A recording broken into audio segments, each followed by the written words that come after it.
Hey everybody, thanks for visiting us again this morning. Time right now is almost 9:20 in the morning. Just wanted to give you an update on the forecast. You can see a lot of the heavy rain has moved out, but we do have some dense fog that is set up across the region this morning. This may continue for at least a few more hours here, but we are expecting some improving conditions in the upcoming hours. But we do have a lot of flooding out there across the region, as to be expected as we made our way through the overnight hours and into this morning. And the waters are going to be slow to recede today because the lakes and rivers are full. All the drainage basins are kind of full here, so very slow as far as the receding water. You can see visibility across the region down to 1 mile at Minden, about a quarter mile in Marshall, so we'll continue to see a little fog here. The last of the rain bands now moving out of Sabine and Natchitoches parishes. I've been watching a little bit of rain that's popped up on a line from Henderson to Carthage to Mansfield, but it's not really holding together, so that's a very good sign for us. And you can see on Pinpoint Doppler the rainfall, estimated rainfall totals, some 6-7 inch amounts across Sabine and Natchitoches parishes, and widespread totals of about 3 to 5 inches across the region. So again, that is what is going to cause some of the rises on lakes and rivers. Sets up a big problem for us too, because now the ground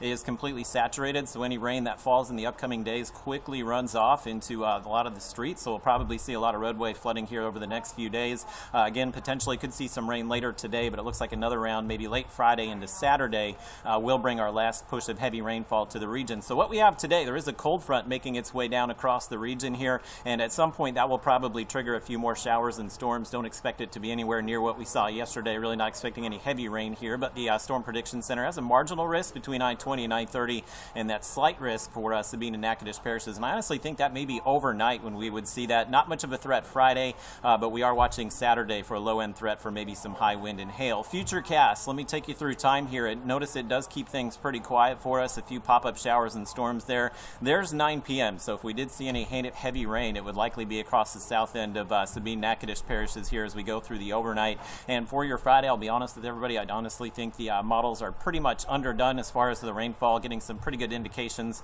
from the other forecast models that we could see decent rainfall amounts here over the next few days, especially Friday and into Saturday morning. Our last push of the heavy rain will be Saturday, and if the storms come in just like that, that would probably cause some issues as far as some localized flooding on Saturday morning. Things will start to improve as we go through the day Saturday. As far as the additional rainfall amounts here, again, we can anticipate maybe some 2 to 4 inch accumulations south of I-20, maybe underdone across the northern Arklatex. I would say we could easily pick up another inch or two, just depending on where those thunderstorms set up for the next few days. Pretty cool this morning. We're in the 60s, so not seeing as many 70s to start out the day here, and with just a little bit of sunshine later today, should warm into the low 80s this afternoon. 7-day, pretty messy for the next few days. Again, things will improve for Mother's Day and a dry pattern next Monday, Tuesday, thankfully, and again, the rain will set up towards the middle of next week.